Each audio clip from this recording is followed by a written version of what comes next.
Yes, Jessica, sa ngayon nga ay nasa loob na ng vault ng Bangko Sentral ng Pilipinas yung mahigit $4.6 million na isinauli nitong si Kim Wong. At kanina nga ay nasundan natin yung pera mula doon sa pinanggalingan nito hanggang sa makarating ito sa Bangko Sentral ng Pilipinas. Ang lahat ng higit sa $4.6 million na bahagi ng pera ninakaw sa Central Bank of Bangladesh, isinilid ng kampo ni Kim Wong sa maleta, isinakay sa bulletproof na sasakyan at saka binyahe sa Bangko Sentral ng Pilipinas kung saan ito itatago bago isauli sa Bangladesh. Ito ay dadali na sa Bangko Sentral ng Pilipinas for safekeeping at bahala na ang BSP at saka Bank of Bangladesh na mag-usap kung ano ang gagawin sa pera. Dinala ang maletang naglalaman ng $4.6 million cash sa Anti-Money Laundering Council Secretariat kung saan naghihintay ang mga kinatawan ng Bangladesh government. Tumagal ng may 3 oras ang buong proseso. Sa Senate hearing, inamin ni Wong na ₱1 bilyong nga ang pumasok sa kumpanya niyang Eastern Hawaii Leisure Company. Pero hindi raw lahat ay maibabalik niya dahil may mga naisugal na sa kasino. Paliwanag ni Wong kanina, ang $4.6 million ay gusto raw sanang kunin ng cash ng mga Chinese na kasama ni Gao Shuhua at Ding Shizi, pero hindi raw siya pumayag. Ang rules po namin, bago pumasok to pera, may usapan lahat po dapat ipasok sa kasino. Yun po ang usapan. Kasi po sa casino po, pag sinabi mo ganun, kailangan sundin yung usapan. Dagdag pa ni Wong, mas maraming pera ang pwedeng mabawi kung tututukan ng AMLAC ang remittance company na PhilRem, kung saan may $17 million pa raw na naiwan, bagay na itinanggi na ng opisyal ng kumpanya. Ang mapapatunayan, di ba, sa papel? Siguro po, pag nabuksan yung account, di ba po?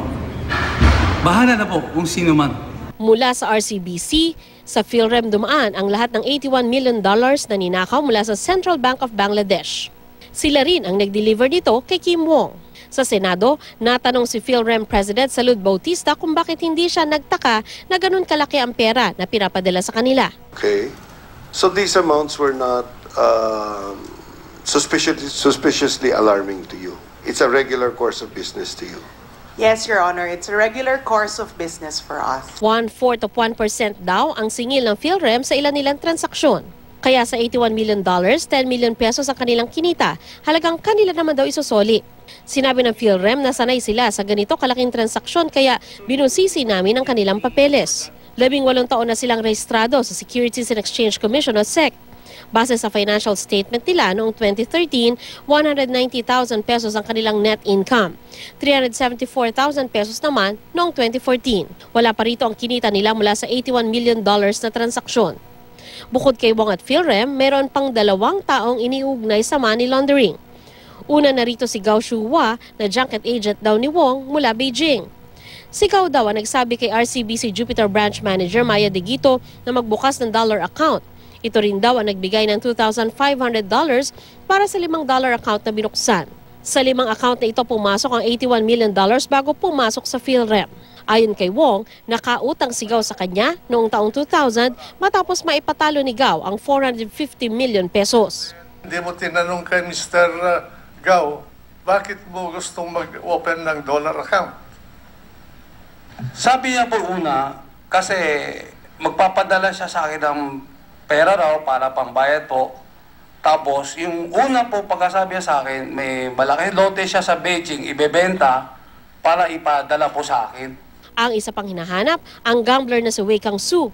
Ayon kasi sa PhilRem, kay Wei Kang-su daw nila niremit ang 600 million pesos at $18 million cash sa Soler Hotel. Binigay po namin yung pera kay Mr. Wei Kang-su. Siya po yung beneficiary ng transaction, hindi po si Mr. Kim Wong. Walang record ang Bureau of Immigration na nagsasabing lumabas na ng bansa ang dalawa.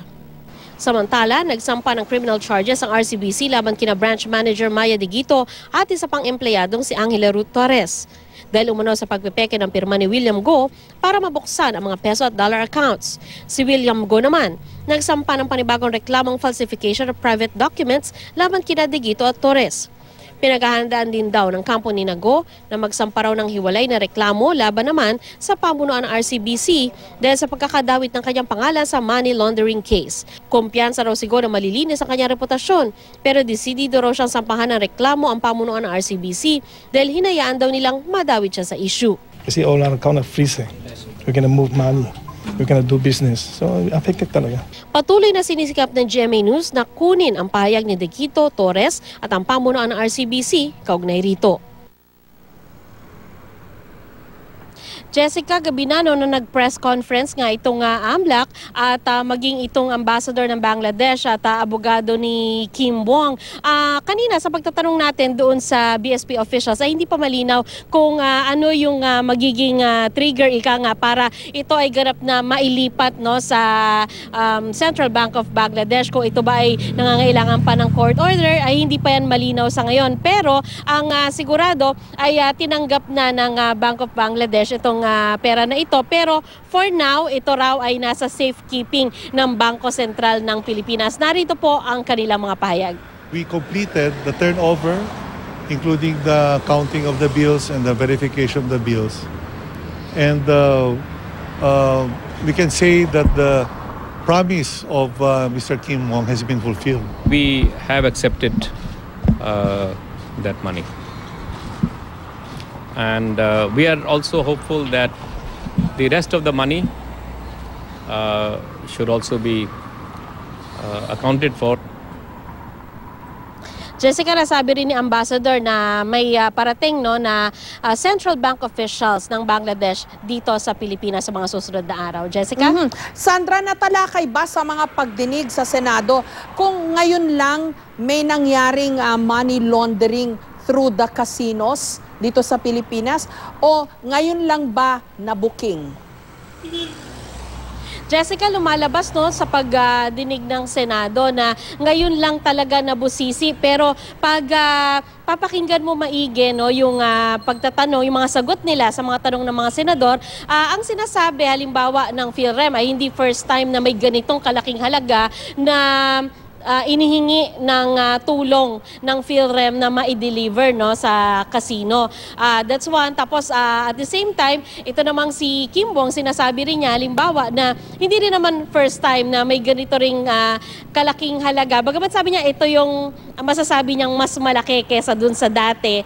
Pero ganun pa man, yung pag-handle ng milyong-milyong dolyar ay hindi na rin bago sa kanya, Jessica. Okay, so itong mga ano bang tawag dito sa mga high rollers na mga nagsusugal, no? Yun yung tawag dun sa mga big time, bonggang sumugal, milyon-milyon yung pinapatalo sa casino.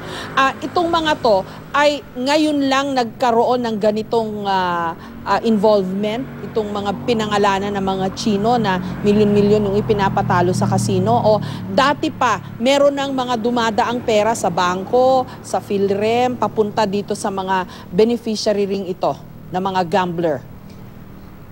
Yes, Jessica, base dun sa pagdinig ng Senado, ang sinasabi nitong si Kim Wong ay ang mga katransaksyon daw niya ay nagdadaan talaga ng pera sa bangko. Kaya nga daw, ayon sa kanya, sa paniwala niya, pag dumaan na sa bangko, parang yung pera ay legit na. Kumbaga, ito ay dumaan na sa pagpuproseso ng mga bangko at ito ay galing sa maayos. No?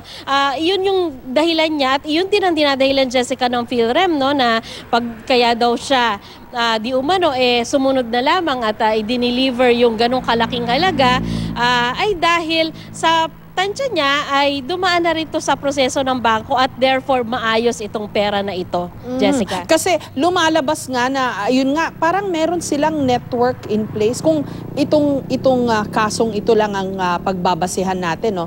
Parang merong template silang sinunod, merong networking in place, no? Pumasok yung pera, bangko, PhilRem, beneficiaries, casino, parang in place na siya. Ngayon lang ba na may ganitong nangyari? Sabi ni Kim Wong kanina, no, nung kausap natin, no, parang sa kanya yung dati na rin naman niya kilala tong sina Concon Bautista, sina Salud Bautista. Bagamat for this particular case, Jessica, ngayon lang din may mga certain new things na siyang na-encounter. Halimbawa na lang, Jessica, ayon to kay Kim Wong, hindi rin niya akalain na manggagaling din sa bangko yung ninakaw sa isang bangko yung pera na matatanggap niya. parang sabi nga niya kumbaga when you deal with casinos, maaaring manggaling sa kung saang paraan, no? Sabihin man natin, malinis man yan o hindi, yung pera.